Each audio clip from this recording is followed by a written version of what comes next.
we have room to grow. Our intention is to run a 5-night-a-week nonprofit jazz club.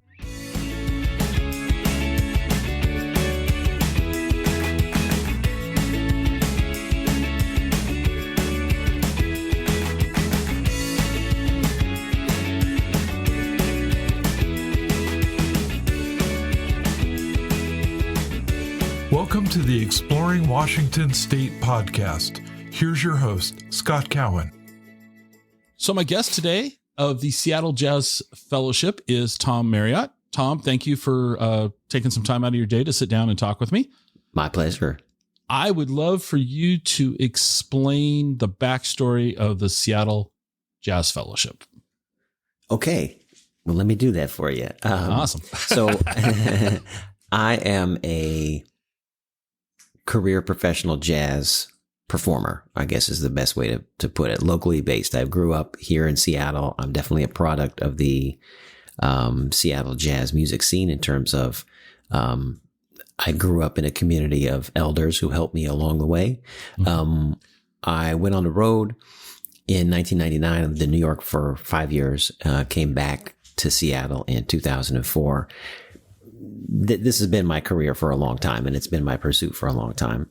Since moving home, I've had the opportunity to travel and tour and engage in other local jazz communities across the United States, Philadelphia, Atlanta, Chicago, and really even New York City is a local jazz community in a certain way. The entire global jazz community is not that big, you know what I mean? So I think what I have had an opportunity to learn is what makes a vibrant and thriving jazz community, seeing how it's done in other places. So in Seattle, we've had a little bit of a breakdown in our jazz culture and our jazz community. We have a lot of jazz education, which is great for high school kids and even at the college level as well.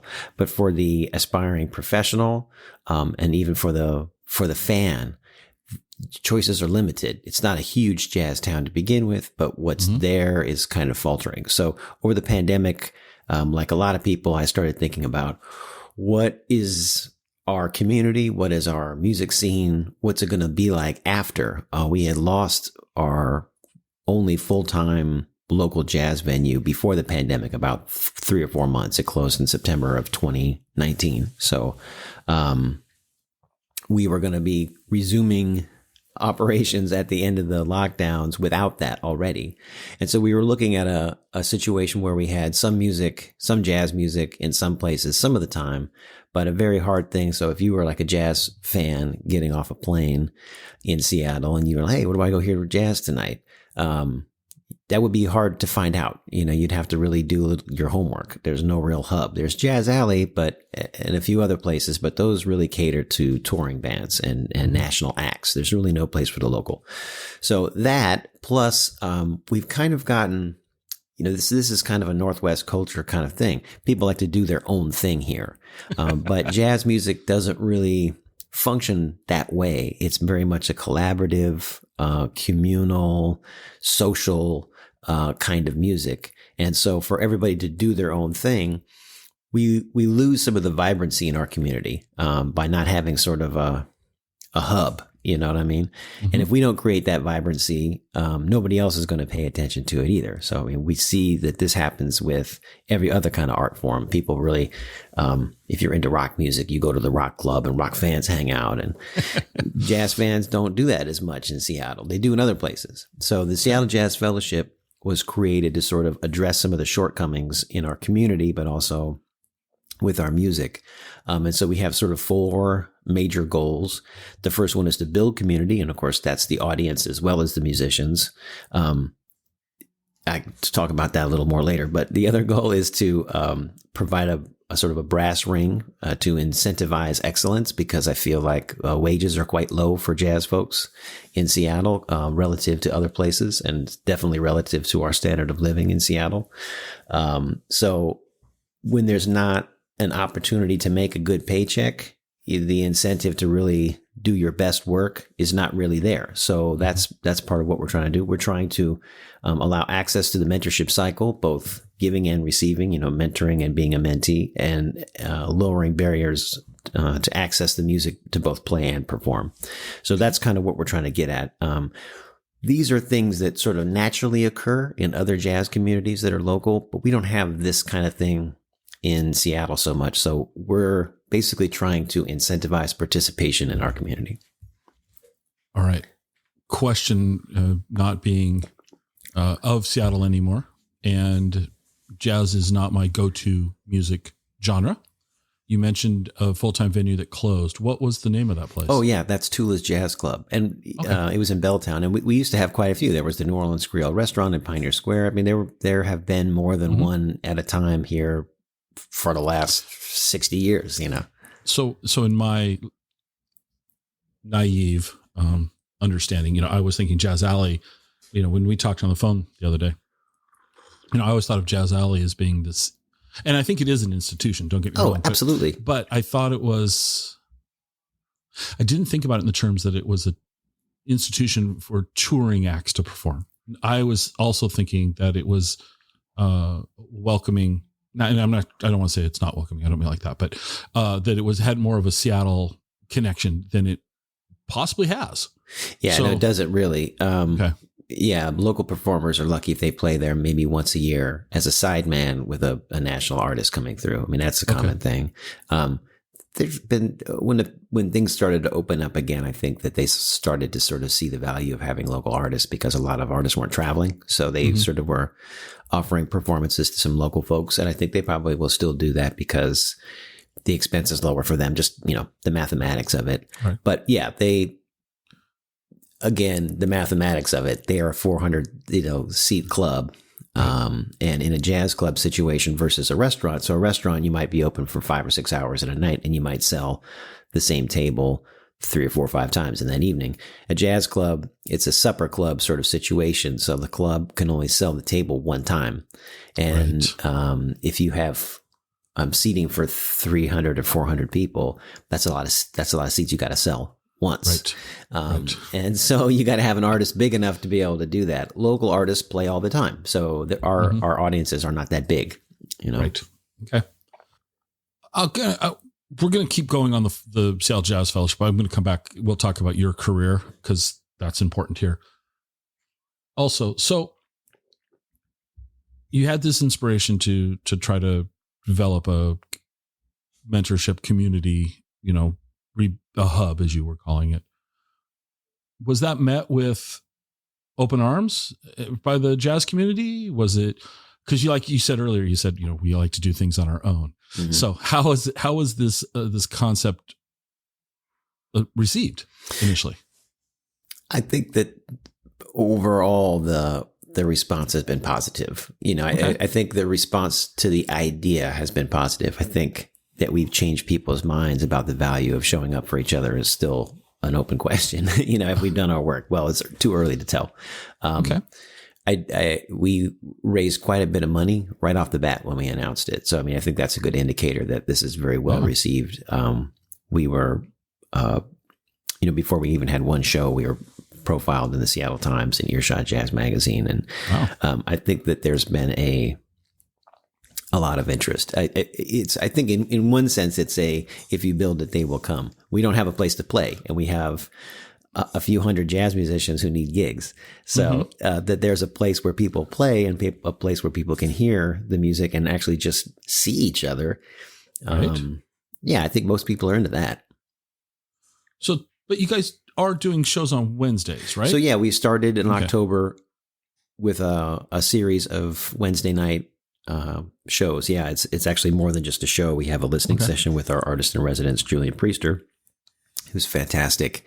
One of the true veterans of the music and a real sort of icon of jazz music. He's played with all of the heavyweights going way back. We're lucky that he lives in Seattle. And so he sort of narrates some of the albums that he's on with Duke Ellington and John Coltrane and Max Roach and Sun Ra and a bunch of different people, as well as his own recordings. And then we have, so it's a hang, it's a listening hang. Now, this is something that normally people would just do at somebody's house. But again, we don't have that kind of community yet. Right. So we're sort of socially engineering one to take place. We're hiring Julian to be there. We're inviting people. It's free. We want people to come out. We're trying to make it as accessible as possible. Right. Steps from the light rail. So what's the name of the place? It's at Vermillion Art Bar and Gallery. It's on Capitol Hill on 11th between Pike and Pine. Okay. Very easily accessible. Yeah. Okay. And it's all ages. And so we do that. And then we have 2 bands. Usually each band sort of represents a different slice of jazz stylings. So we might have somebody who's more traditional, somebody who's a little more avant-garde, maybe a younger musician paired with an older musician, somebody who's a vocalist paired with somebody who's more heavily instrumental. Just some way we can get one particular artist's audience in the room with another particular artist's audience, because I think a lot of our successful musicians have developed their own followings, but they're fans of that artist, not necessarily of the genre, because they don't really know yet. And so we try to get them in the room together to hear something else that they might like too. But also we want those musicians to be in the room together so they get to know each other, Right. Which doesn't always happen. It happens a lot, but it doesn't happen all the time. Okay. And especially with people who play in particular styles of jazz, Okay. So yeah, that's what we're doing. And it's happening every Wednesday. And so far we have enough money to, keep it running. We could always use more. We're able to run it now into January. We have enough money to do it, but, Okay. And how well has it been received? Oh, I think so it's been great. It's been well attended. The music has been incredible. There's been a lot of buzz about it. People are talking about it. People are coming out. I think it's going well. We have room to grow. Our intention is to run a 5-night-a-week nonprofit jazz club. That sounds very ambitious. Well, I suppose it's. 5 nights a week of. I hope I don't offend you when I say this, but scheduling guests for this podcast, musicians are the hardest ones to pin down. I get that. So 5 nights a week, you're ambitious. To me. Yeah. Yes. I think this is with, in our Tula's was a 6-night-a-week jazz club. The New Orleans had a 5-night-a-week schedule too. So I think part of how we do this is that, we would have a regular Tuesday night band. A Wednesday night would be a jam session, and then we would offer a Thursday, Friday, Saturday run. For our mentor artists. There's a lot of programs we like to run in that schedule. One of them being our mentorship program, where we hire a more established musician to recruit a younger musician to play their 3-night run at the club and learn that artist's music and really be able to sort of pay dues. This is something that it's not paying dues like we give up part of the paycheck to the union, and that's paying dues too. But just in terms of in the old school sense of the rite of passage like and being vetted, apprentice and journeyman. Absolutely, exactly. So would this be if you're designing this? Is this an all ages venue or is it's an all ages venue, and because it would be not for profit. We're not. I think this is something that. Has to change in the way that jazz music is sold. We have been almost always just a vehicle for selling drinks, and that's fine, and that's been the case since like Louis Armstrong, like way back, and that's part of jazz culture. We're never going to change that. But the idea that everything that is made by the jazz musician comes from the ticket price is the thing that has to change. So in other words, if you play in a smaller venue, if there's a $15 or $20 cover charge, the club takes a piece of it and the band takes a piece of that. And that's the mathematics for the evening, end of story.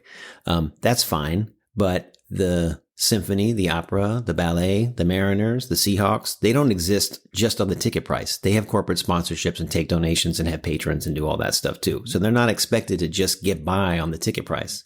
Right. And I feel like that's something that we need to do too. In other words, we want to have good music on our stage, not just people that draw a crowd, because there's plenty of sad musicians that draw a crowd. Like I know a lot of dudes that play at Microsoft, and they have full-time gigs at Microsoft. When they play that one gig in the club, they pack it out because all their friends, it's a novelty for them. Right. They're not jazz fans. They're just fans of that guy. So they might not do well on a 3-day run. Thursday they might crush it. Friday, who knows? Saturday, it's a crapshoot. Right. Okay. Exactly. And I think even if they don't do well, it's not the point. I think the point is that we want artists that are compelling, because we want the music to be compelling to our audiences so they come back. And I think if you put, something that's not very good on the stage, regardless of how many people they bring in, it's not very good. And that's not the reputation we want. We're trying to uphold excellence, So you're trying to curate Absolutely. the experience, and so that the venue would have a reputation. It doesn't. So that that every time you go there, you're hearing something excellent. Right. So you just kind of got this started and off the ground, and you're using Vermillion to, we'll call it a launch. Mm-hmm. The Seattle real estate market is, there's nothing happening in Seattle. No, there's plenty of, no, I'm kidding. That is, but the overhead to do this is presumably steep without. Yes. I mean, this is part of the reason we're partnering with Vermillion rather than just trying to sign a lease on a place. I mean, that's just out of the question for us. I think it would be for anybody who's trying to open a performing arts space. Part of it is zonage too. It has to be zoned for assembly, and pretty much the only places that are zoned for assembly are restaurants, churches, and community centers.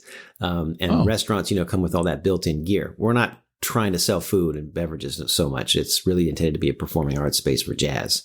And so that makes it even a little more tricky, although we're still looking to find that perfect partner. There's a lot of restaurants that have an empty back banquet room that's not being used, or somebody we could talk out of their pool table. If they have a pool room in the back, get rid of that pool table and let's put our grand piano in there and let's have some jazz. You know what I mean? I think that wherever we intended to be a pop-up jazz club at first and occupy some of this vacant storefront that you see all over downtown and Pioneer Square. But there's been some understandable reluctance from many of the property managers and landlords. There's issues, where, sanitation issues, garbage issues for a pop-up situation where there's going to be a lot of people. So, and not even a lot of people, 50 people, is a good jazz crowd for a small room. So we sort of shifted tactics over time. And Vermillion is sort of where we're at now. We would probably partner with another space if one became available. But again, we are looking to expand our calendar of events to be more than just one night a week. But yes, you're right. It's expensive. We are in talks with some of the city owned. There's a space at the Mount Baker station that's a community based, like a gathering space, a community center. It's built into the plan, and it's right there in the light rail complex. It's run by the port and the city. We are working it out to see if we might be able to do our events there on a long-term basis. But these are long-term things we're working on at this point. Okay. How do you envision? Let's expand on the mentoring. Sure. How does that elaborate on that in the jazz? What in your opinion, what does a good mentoring relationship look like? Yeah. So I think a good mentoring relationship is one that's based on honesty. I think this is what's different than a teacher. Certainly a teacher can be a mentor to somebody, but it's a mentor is a trusted and experienced advisor. So that honesty has to work both ways, in that the mentor is sort of, let me put it this way. I've learned more from my mentors that told me to get lost in many cases than those that held my hand. And I think that's the difference between a mentor and a teacher, is that they're going to pull your coat and tell you, don't do that, when it's necessary. And they're going to tell you good job when you actually did a good job, not just to sugarcoat it. And I feel like a mentor is somebody who is not just going to hand you a trophy. You know what I mean? Like you're going to have to earn it. So no participation awards? No, that's what jazz education is for. That's what music school is for. The real world, nobody cares about that. You have to get up there and tell your truth. So, I think honesty is part of it, but I think also, respect, you know what I mean? If you don't trust, the person who is your mentor and you don't value their experience, you're not going to learn anything from that person. So it's a two-way street in that you have to be looking for advice, and the person who is the mentor has to be willing to give it, because not all of the older established musicians in our community are willing to give advice. Some of them are just like, it's not my job to tell this dude anything, and if he sucks, that's his problem. It's not my problem. I don't see it that way. When I hear musicians who are scuffling, and there's a lot of them that don't sound very good, I want to live in a place with a lot of really great musicians, because I want to play with really great musicians, So for me, it's about trying to get, we all have to play with people that are better than us to get better. That's the only way we do it. So to have an opportunity to be on the bandstand with somebody who's better than you and has experience, that's what we want. Not every young musician sees it that way. A lot of young musicians don't want to be told anything. And I think that's where a lot of our mentors are sort of like, it's not my job to tell that person anything. They're not going to listen to me anyway. To just offer up unsolicited advice. I certainly had a lot of unsolicited advice passed on to me when I was coming up. And some of it I was defensive about, and some of it I really took to heart. But I appreciated that people they told me because they cared. They cared about the music being in good hands. And they saw that I was somebody who might be capable of keeping it in good hands. And so they told me what they thought about it and what I was doing. We need more of that. That's something that happens naturally in other places. Again, that this is not our culture here. So there's a little bit of changing minds about that, My knee-jerk reaction to what you were just sharing, though, is that I guess the question I ask you is, how do you get this younger artist who may have been in the school system, the teaching system, where showing up is good enough in some cases, right? How do you begin to develop that rapport, that trust with that younger person who's maybe not had an honest critique? And you're not trying to be, the mentor is not trying to be mean or disrespectful, but is pointing out that this wasn't quite what you thought it was. And how do we get kids, and I'll say kids, younger artists, to embrace that constructive, performance feedback? It's a great question. I mean, the first thing we have to do is get them in the room together. So they have to have access to each other. That's the very first thing. So that's one thing we try to do, is get them in the room together. Okay. How do we make the younger student want the advice? Is that what you mean? Yeah. I mean, because I guess this is my perception of younger kids. I mean, that the school system isn't necessarily challenging them. Right. I think this is the whole thing, is that mentorship is there for people who want it. It's not there for everybody who needs it, though. So it's something that you have to seek. It's not something that's we're just going to foist on people on it, because honestly, it's too valuable for that. The information that we're trying to pass on, it's not just for everybody and for the dabbler. You know what I mean? This is definitely for people who are trying to understand the, I guess you would say, emotional nature of this music. So if you think about the music as being physical, mental, and spiritual or emotional, whatever word you're comfortable with, the part that's not the notes, you know what I mean? Jazz education in school is good at teaching you the notes, the music theory, and also how to manipulate your instrument. But how to reach out and touch somebody with the music, how to communicate with an audience, how to hold their attention, how to make them feel something. That's what we do as artists. Well, you have to learn that from a mentor. Now, not every person who plays in school band wants to do that, or cares about that, or is interested in that, or feels comfortable with that. So I think part of it is that they need to experience that from a listener's point of view, right? And develop that kind of fan mentality And that if it's not life affirming for them, well, maybe mentorship is not necessarily for them.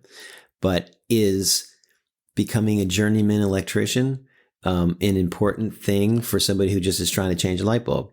No, it's not. It's for people who are looking for a career. You know what I mean? This is for people who are looking for a lifelong pursuit. Okay. So they're more predisposed to the music. Music's already spoke to them. It's not just notes on a page performed in 4/4 time and technically correct. It's much more than that. Wonderful about being technically correct. Don't get me wrong. Sure. But there's music, at least the music that I enjoy, does invoke feeling, does invoke a sense of wonder in some cases. Sometimes that's wondering why did they do that? I don't understand. Sometimes, but it's, so not that this is just jazz related, but the jazz music that I listen to and enjoy does invoke emotion in me. I mean, it's supposed to. I mean, that's our job as musicians and artists is to make the listener feel something. If we're not doing that, then we're not doing our job. And if the music you're listening to is not speaking to you in that way, then maybe that's not the music for you. You know what I mean? Like there's plenty of jazz that does not speak to me. Does that mean that it sucks? No, I'm not going to say that. It just doesn't speak to me. But I think that this is the thing, is that the perception of jazz music has become that it's more athletic and mathematic than it is something that is for a salve for the soul, you know what I mean? Which is what it used to be. And it's not music for musicians, despite what academia and musical training would have you believe. It's not that. This is a much more fundamental. I mean, this is why I think jazz is an important art form, is because it's one of the most comprehensive art forms. It is both highbrow and gut bucket at the same time. It has the ability to convey a whole range of emotional feelings and ideas. I think that's what's important about it, is that it's many, many, many dimensional. So it's not something you're just going to learn in the classroom. It has to be learned on the bandstand. But if we don't have a bandstand for people to learn on or to see the example of, it's just theoretical if we're learning it in the classroom. When did jazz first speak to you? Boy, I feel lucky that I was a fan of the music before I ever picked up my horn. My dad was a jazz radio DJ and a collector of jazz records since his teenage years. Both of his parents were professional musicians. And one of them was a classically trained pianist, and the other was a self-taught musician that played everything and piano, trumpet, trombone, guitar, saxophone, banjo, clarinet, flute, bassoon, like literally everything, self-taught, and taught lessons in those, but also led a band. And there was a lot of music in the house at all times, so I grew up always hearing music and playing on all the instruments in my grandparents' house. And so my dad's jazz record collection was something that was very taboo for us, my brother and I, to play with as kids. So of course that's what we did. I was going to say. and the names of some of the musicians we just thought were fun. Zoot Sims, Dizzy Gillespie, Yardbird Parker, Thelonious Monk. We just thought that these names were hilarious, so we would play these records and just crack up. But I do remember hearing a Dizzy Gillespie record when I was about 7, being like, wow, I want to learn how to do that. It was the tune Salt Peanuts and the little break that he plays. And I had been playing for a little bit, but it just, I don't know, it grabbed me. And my dad was a fan. We always had jazz musicians in the house. Like a lot of my dad's close friends were musicians, and they would come in and hang out. And I just liked them. And I remember going to the New Orleans Creole restaurant to hear Floyd Standifer when I was like 13 or 14. And I think we probably have all had this experience where you go, oh man, these are my people. You know what I mean? Like this is my tribe, and from that minute on, I've always wanted to be a part of those people. And I am, I'm really grateful to say that I am, and I feel a part of, and an acceptance from the jazz community, not just in Seattle, but everywhere. And that's a really good feeling of connection. So you and your brother would do what any self-respecting kid would do, which is the opposite of what mom or dad told you to do. Exactly. When did it ever get to the point where your dad was sharing stuff like, hey, you need to listen to this? Absolutely. So when did that start happening? Very closely after he caught us playing his records. We played a trick on him. I lived close to the library, so my brother and I went to the library, and they had a copy of a record in particular that my dad also had a copy of.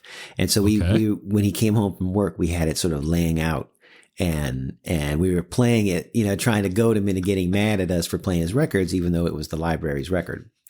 And he came home and he wasn't mad at all. He was like, "Oh, you guys are checking out Duke Ellington or whatever, and pretty much right after that, he was like, "Well, have you checked out this?" But also anytime I would get in the car with my dad, he had jazz on, he had like a shoebox full of tapes, Bud Shank and George Cables and Stan Kenton and the stuff that he was into. So when my brother and I were about 13 or 14, my dad and my uncle would blindfold test us. I don't know if you know what that is, but in Downbeat magazine, which has been the magazine that's covered jazz since like the 40s or 30s, maybe. Okay. They always have a blindfold test in every issue where somebody from the magazine sits down with an artist and plays albums for them without telling them who the artist is. And so you have to identify and make commentary about who that person is. So in other words, they'd play you saxophone player playing a tune, and I go, name the saxophone player. Who is it? This is something that jazz musicians do all the time to really get their ears together. Like, every musician is supposed to have a personal style, and so they should be immediately recognizable and identifiable. And so if you're a jazz musician and jazz comes on the radio, usually in 4 or 5 notes, you know who it is. If you're a fan. So when I was a kid, my dad and my uncle would blindfold test me. My uncle would send a tape, and they would have, like 15 songs on it.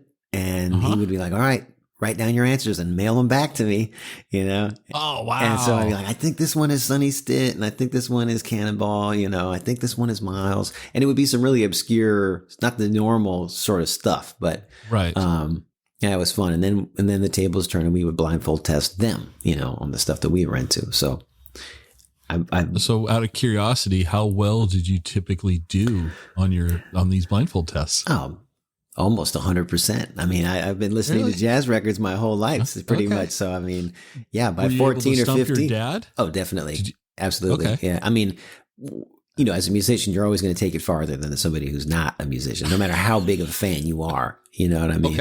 Okay. But I will say that in and of itself has probably been the biggest leg up for me in my career as a musician, is just knowing the music, knowing the albums, knowing the musicians who made it, and having an intimate and personal relationship with the records. Most of my heroes in the music have a similar relationship with the records, you know what I mean, and the recorded music. And it's a fundamental aspect. I think most people come to it after they've been playing the music for a while. They kind of become interested in its traditions and all of that. But that was before I started playing. Okay. It's been a huge help. Did your brother go into music? Yeah, he's a trombonist. He is? Yeah. Okay. All right. So in the house, were you, some parents, they make their kids, Stop, Papa. She's upset. The mailman, of course. Oh, the mortal enemy. Yeah.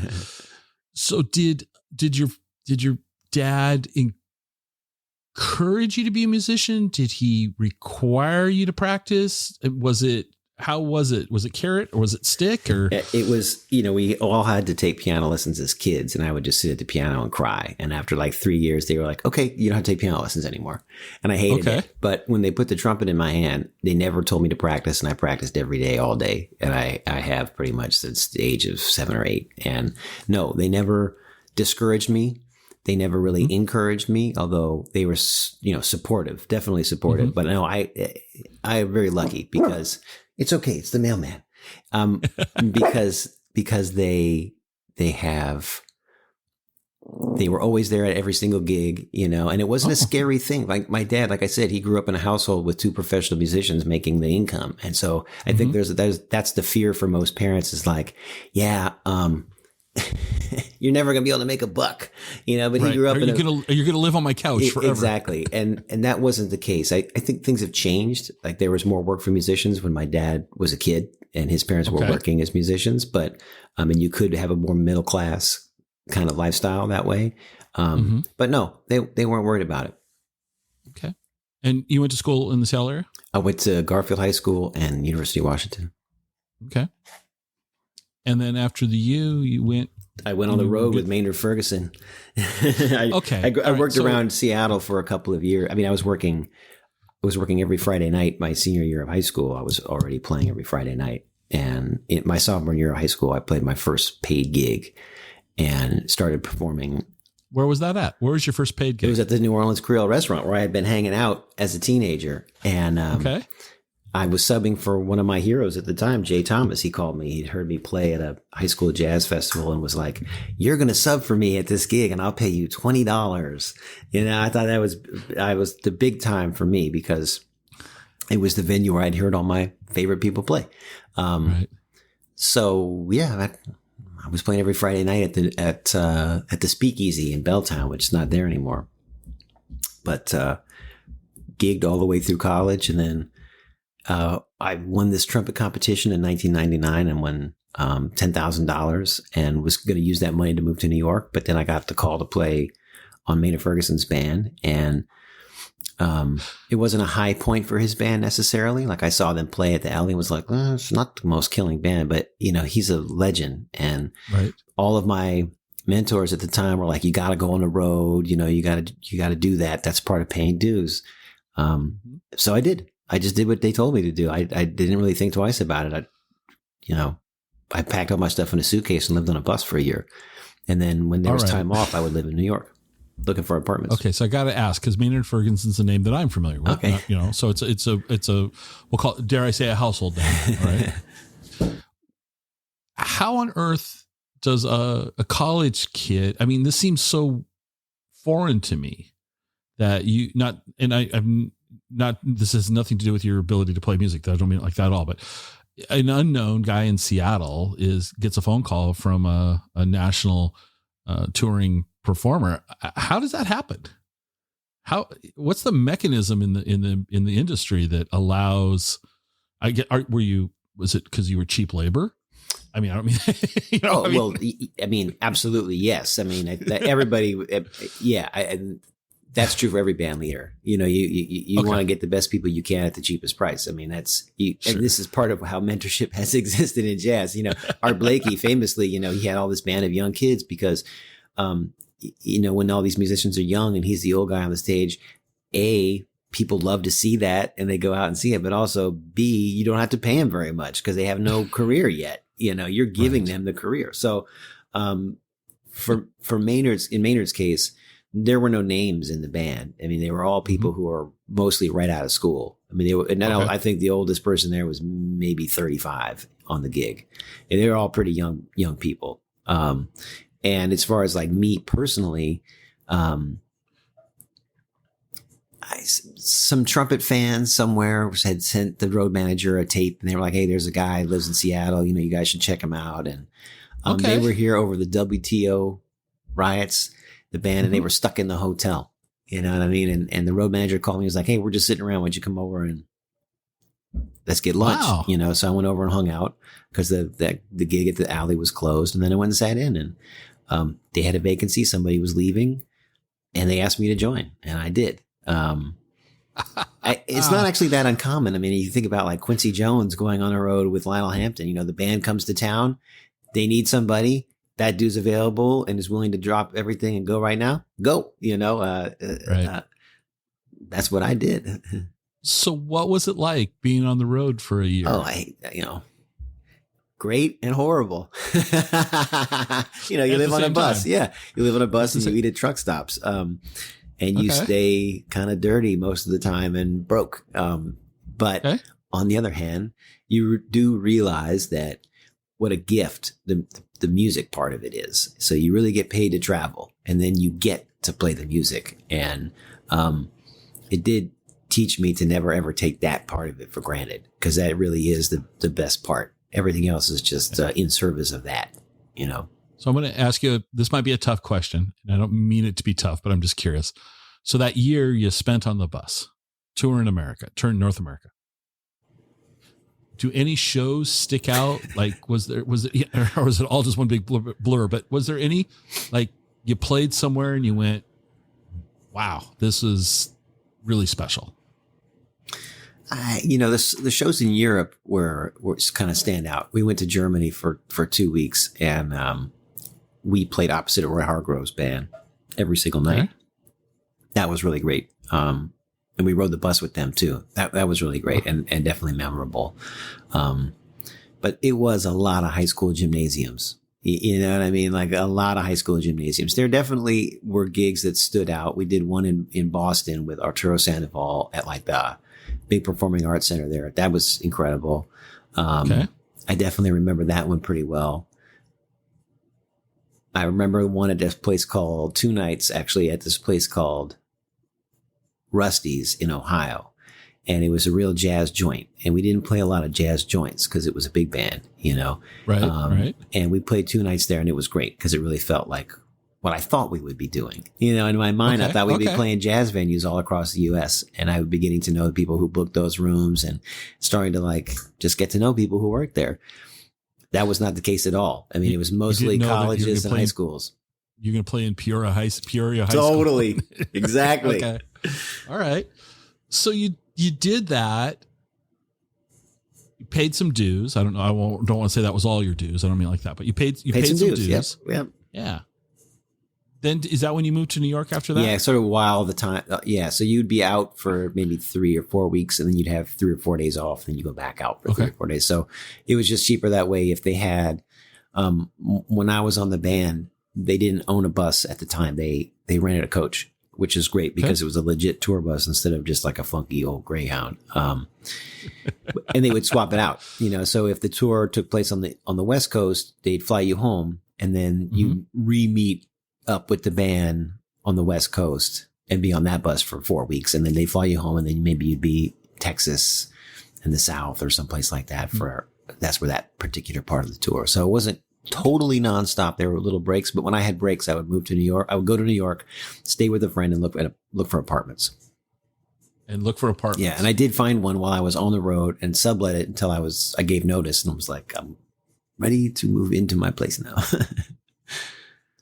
So what was New York like? I mean, I know this is my podcast is all about Washington State, but I think we're building up to, you know, you came home. Yeah. I mean, ultimately the story, we know you moved back to the Sale area. So, but what was it like being a young musician in New York City? Oh, it was great. It was wonderful and terrifying and exciting and all of those things. I got to play with so many of my heroes. I mean, I would hesitate to even start to list, but I mean, talk about being able to pay dues. I mean, it was a great learning experience. You just have no idea where the music is until you go and live there for a while. But also it's surprisingly easy to make a living as a musician there. There's a lot of work. I wasn't doing the work that I moved there to do, but that's again, paying dues. Like you're the new guy. It's cool when you live there. You might be number 300 on a list of trumpet players to get called for a particular gig, you know, but you're actually on the list if you live there. If you live here, you're not on the list for anybody's gig. Right. And every once in a while, your number comes up and you get called and you're like, wow, they're calling me to play Madison Square Garden. Okay. You know, so things like that would come up and it would be great. You know, there wasn't enough of them in a row after 5 years.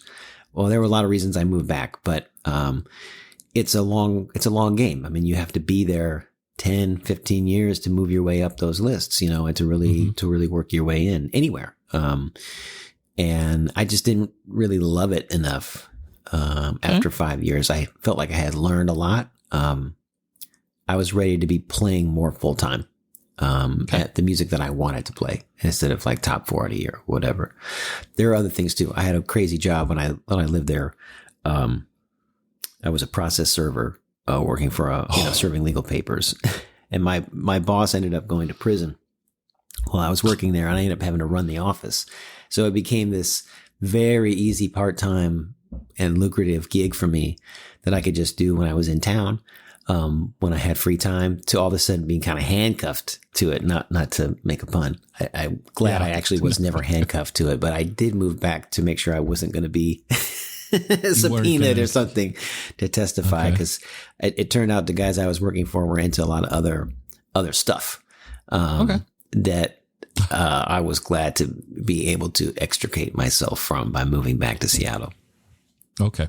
And we'll leave it at that. So I'm going to ask you some questions now that will probably put you on the spot, because you didn't know that they were coming. So in your musical career, is there a particular venue that you've performed at that was like, you mentioned Madison Square Garden. So can I put you on the spot? What was your favorite venue you've ever played? I know that's probably next to impossible, but my favorite venue. Yeah, that would be a tough one. I mean, there's a few places I really like working still. I mean, honestly, Jazz Alley is a great place to work. I mean, it really is. They treat you great. It's a very comfortable place to work of all the places. I mean, it's got to be at the top, towards the top of the list. I don't get to do it that often, but it is a great place to work. I also love Smalls in New York City, which is totally the opposite. It's not comfortable, and that's what's great about it. It's very small. The green room is like a closet, but I have I have met and been able to hang out with some incredible musicians just sitting in the green room, because it's just kind of, it's where it's located in the neighborhood there on 7th Avenue. It's right next to a few other clubs, the Village Vanguard, which I've never had the pleasure to play at, but it's my favorite place to hear music, you know? Okay. Listen, puppy, it's just the UPS man.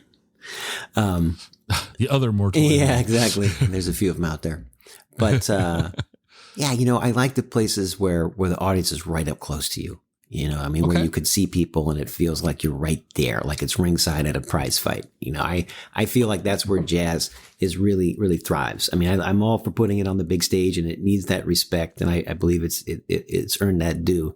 But to have the real feeling of the music, to me, when you're all crowded in that small little space and the band's right in front of your face, I love that.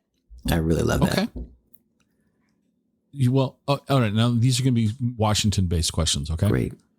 You already kind of gave the nod to Jazz Alley, and there's other venues, of course. How about to see and hear music performed in Washington State? Where do you like to go be a guest, an audience member? Well, it's fun to go hear music at Vito's, you know, which is on Madison. It's very casual, and it's kind of a lounge, and the band is right there. That's really good. That's really good place to hear, you know, a more casual kind of setting. Boy, some of the places I used to love to go aren't there. The Owl and Thistle is a great place to go hear music too. It's a very vibrant, lively kind of place. Okay. And of course, at the more listenable level, you know, Triple Door is a great venue. Jazz Alley is a great venue to hear music. I've seen great music in a lot of places. I've seen, but those probably are the standouts. Those are the ones. Okay. Is there a stage you want to play on you haven't played on? In Washington? Yeah, we'll go there first. Yes, in Washington. I don't think so. Okay. How about out? Now we can go beyond Washington. I mean, I've never played Carnegie Hall. It's not really on my bucket list, but it would be nice to say that I played there. But I have always wanted to play at the Village Vanguard. Someday, maybe I will. Okay. Yeah, it's always interesting listening to when I talk to musicians about venues. And I'll be honest with you, no matter what genre it is, the Triple Door gets mentioned by almost everybody. It's interesting to me that musicians all speak very highly of that venue. Yeah, I mean, consider they have thought about the performance aspect of the stage, you know, so the monitors are unobtrusively seen, but they sound good, and you know, the audience, they're not in the way. The piano is excellent, you know, the gear and the people that are running the sound know what they're doing. It's, you know, I've been an audience member there where I thought, it's kind of a big room. You know, sometimes it just feels like a big room. But I've also been like in the very front booth. I heard just before the lockdown, like the last live music I really saw was at the Triple Door. I saw Branford Marsalis Quartet, and I was right in the very front, like in the front booth in the middle. It was awesome. I mean, it was great because it was primarily an acoustical situation, really. I mean, I was like so close. The mains were kind of going the other way. So it was great, you know. Is there, you mentioned Branford Marsalis, which is another name that everybody knows, you know. Is there a musician you want to play with? Is there somebody that, you know, we'll call it that bucket list. Is there somebody you'd like to play?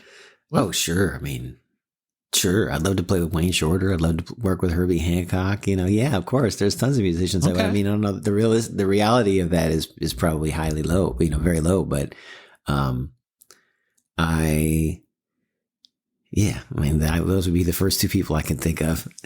All right. So now let's go back historically. Is there somebody that's no longer with us that you think would have been an amazing person to perform with? Oh, well, I mean, yeah, of course. I mean, if time was no barrier, right, sure, I would love to play with Charlie Parker or Art Tatum or John Coltrane. I'd love to, you know, sit in Duke Ellington's band. I'd love to play in the bassy trumpet section.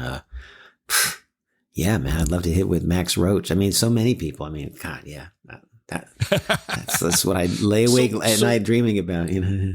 So help me out here as a layman, and that's even being generous.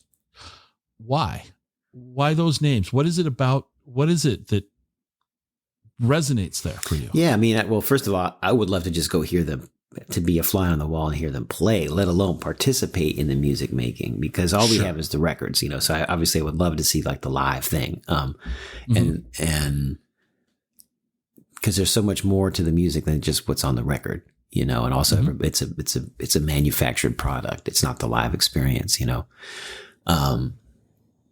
And how does the audience react to what's happening in the room? And how does that change what the musician is playing, you know, and all of those things that are incorporated in a live performance. So, I mean, I would like to participate in that just on that level, but to be able to play with them. Why? Well, I think part of it is that's the bar has been set very, very high by those particular musicians. You know, it's part of something that's very special in terms of its collective thinking, you know what I mean? Like, you take like the Basie band or whatever, everybody's, and still the Ghost band, everybody's on the same page about how it's supposed to go. You know, there's no guesswork. Like you become a part of something that's much, much, much, much, much bigger than you. But you're also an integral part of that thing that's much bigger than you.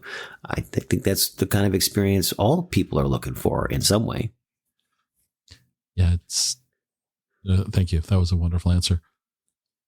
I'm on the Jazz Fellowship's website you keep seeing me look over to the right, you know, for this audio format, nobody knows this, but you keep seeing me look over here. So your bios got you with recording 13 albums as the leader for Origin Records. Yep.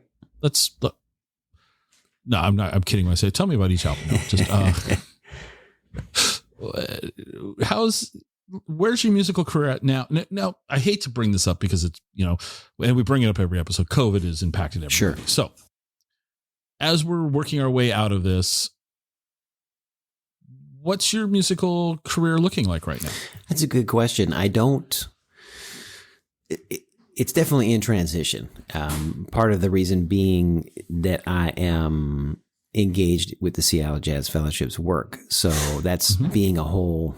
Yeah, I'm running a nonprofit, you know, and being a director of a nonprofit and raising money and all that stuff. So that's a new part of my career that I've not, you know, experienced before. But other than that, I'm not sure it looks all that different. I have 2 records in the can right now that are sort of projects that are irons in the fire. Which one will get hottest first, I'm not sure. But I'm always trying to figure out what is that next thing to try to stay busy. It's a little tricky in Seattle. You sort of have to be a more self-starting kind of musician. You know what I mean? Like I'm self-managed as well. So I have to go out there and make the work. But, you know, travel is such a huge part of what we do as musicians. And of course, none of us have really I haven't been comfortable traveling. So travel has been, you know, on hiatus. Yeah. Do you anticipate, you know, it's hard to predict. We don't know what the future holds. I mean, that's one of the things with my friends we talk. It's like, we don't know what 2022 is going to look like. We don't know are we going to be free to move about the cabin, seatbelt sign be taken off for all of us? I don't know. We just don't know. But what do you think? What's the near future looking like for you? I mean, if I put you on the spot and said project after I just got done saying you can't, but what would you hope 2022 looks like? In one sense, a return to normalcy, but in another sense, there are a lot of things about what was normal that I think we'd all like to change. I think that's the wonderful opportunity that we have here, is that we get to define what is the normal once we return. So, I'm part of a ensemble of musicians called Captain Black Big Band. They are sort of based in Philadelphia and New York City. So I haven't played with them in a couple of years now because COVID. I would really looking forward to resuming those activities and getting back on the road and seeing and playing with them. That's a great, incredible experience. So more of that, less getting paid low wages. I think this is the other thing that I've learned in the pandemic is like, I'm, not that I'm a super hot commodity. I'm not really, but I'm choosing, as when you're self-employed, the only real control and power you have is to say no. And so I'm trying to make sure the opportunities I say yes to are meaningful, either, musically, financially, personally, whatever they happen to be. But I'm less likely to take a gig now just because. How about this question for the Jazz Fellowship for 2022? What do you hope? You're a member of the board. Maybe talk about your other board members or something. But sure. What do you hope is the next phase for the Jazz Fellowship? Good question. So yes, we're coming to the end of our first year fiscally and with our board members and all of that. And we do have a great. I'm really happy with the composition of our board right now. We are going to probably be expanding in 2022. I would love to see us present more than just one night a week of music, but also to be able to present double bills and include touring bands and national acts, and get some of our rising stars to open for them and get those people in the same room too. Obviously, a more robust fundraising mechanism is in the works for 2022. So that's what we're looking at. We're chipping away at our goals there. How can we make the music more accessible to more people? Yeah, I think as the communities open up more, you'll get more people come out. Word will get out. I love the idea that you guys are curating it, so it's not that I don't want to say it doesn't matter who's playing, but that the venue, your organization's got a reputation that no matter who's playing, it's going to be talent, a talented artist performing. Not my cup of tea maybe that day, but it won't be because they were not talented. Exactly. I think it's not even about being talented. I mean, it certainly is, but I also feel like it's just the way that the music is presented. I think that because jazz music is improvisational, and then it's also kind of part of an oral tradition, is that there's a tendency, especially locally, to sort of present the music in a loose and maybe even sloppy kind of way. That it has a kind of a thrown together kind of feel. I mean, there's that old saying, hey, it's close enough for jazz. I know a lot of musicians that would really take exception to that. People who are extremely detail oriented and have worked extremely hard on their music, they would never say like, that's not close enough, because they have very demanding standards of themselves, but there are also people that don't. I think that there's a lot of reasons that people don't like jazz. And I think there are a lot of valid reasons why people don't like jazz. I don't really like country western music, but that's not to say that there's not incredible music being made in that genre. I just don't know what a lot of it is. I'm sure that there's standouts in every genre, Absolutely. And I think that we're trying to have a showcase of local excellence, not just in the music. That's definitely the number one priority, but we want artists that really know how to present a show, that really know how to be respectful to the audience by being prepared. And so part of the mentorship is helping definitely the younger generation learn that stage. Absolutely. Absolutely. Yeah. Cause you're right. When a performer knows their craft, it does show it. I like, for example, you said country western. A few years ago, I went with a friend of mine down to the Hardly Strictly Bluegrass Festival in San Francisco. I don't know if So it's 3 days of free music in Golden Gate Park, and they Cool. have like either 7 or 9 stages Cool. at the same time. 1 million people go through the park in 3 days for this event. It was mind blowing, and it's free. And it's not just country western music or bluegrass. It's all sorts of. Boz Scaggs was plays there. Joe Jackson, things like that. My friend wanted to go see Dwight Yoakam, and I kind of rolled my eyes. Went, really? Come on, no, come on, trust me, you'll like this. I won't say it was the first note that came out of the speaker system, but within the first 10 seconds, I knew I was in for something I wasn't. I was just wow. Yeah. Like just that was a musical group that they took control from they delivered on what they wanted to deliver on, whatever that was. That they were just it was compelling. Wow. It was compelling. Yeah. Yeah. And I get that. wow. I won tickets. I won tickets to see Lou Rawls one time, and I was not a fan. But man, I was a fan when I left. It was killing. Yeah. See, isn't that that's kind of the fun thing when you go and let's say Lou Rawls has a reputation and well-known performer and all that, and you're like, still I don't know, but he's got some credence. Yeah. And so you go and you're like, well, I was wrong. And that was amazing. I love those evenings. Yeah. Like when I go see something or someone that I like, I've heard good things about, Maynard Ferguson. Sure. And, I'll go. The opposite can be true too. I've been really psyched to see a couple of bands and gone, that was actually not very good, both things can be true. So, I mean, I think this is what highlights the nature of needing to be open-minded about music, Right. This is also the mentality we're trying to change amongst the musicians, though, is that it's not really so much about that. When we show up for each other, it's not saying that we love everything that musician is playing. It's that we want vibrancy around the music in general. It's not just about that particular artist or you or me. It's much, much bigger than that. When we try to get people to come out, it's not so much about, this is the best stuff. Come check this out. This is the best music you're going to hear. Not at all. This is more about, hey, we're trying to develop a whole thing here, a whole ecosystem here. It's more than just this one artist. So we're trying to have a family. You know what I mean? This is what's required. Like, I don't love soccer. In fact, I don't really like soccer at all, but I go to all my kids' soccer games. It's not about soccer. Yeah, in any way. It's about supporting the Totally. kids. It's about the family. Yeah. Last question is really kind of, my get out of jail free card question. What didn't I ask you that I should have? Put it all on you. Well, if this was a clinic, they would say, well, how much does a new trumpet cost? Okay. Well, yeah, and that's a loaded question, isn't it? Sure. What did you not ask me? You didn't ask me, how can people support the Seattle Jazz Fellowship? That's a great way to end this.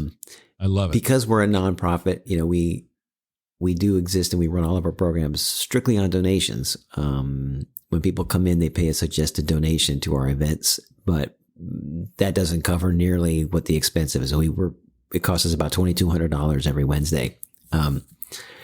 So we definitely do need people to support. And if this sounds like something that people would like to support, the best thing to do is to just visit our website. And that's www.seattlejazzfellowship.org. And we'll put a link to that in the show notes for this too. So they don't have to remember it. They can literally just click a link. Appreciate that. Yeah.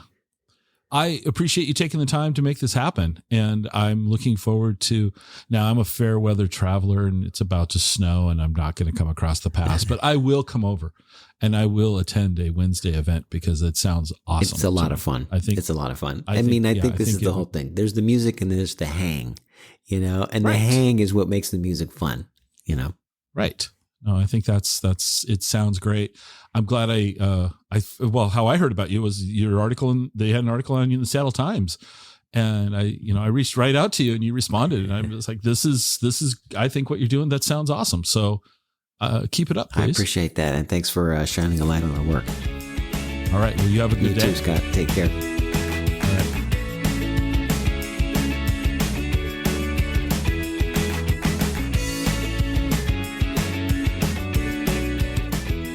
Join us next time for another episode of the Exploring Washington State podcast.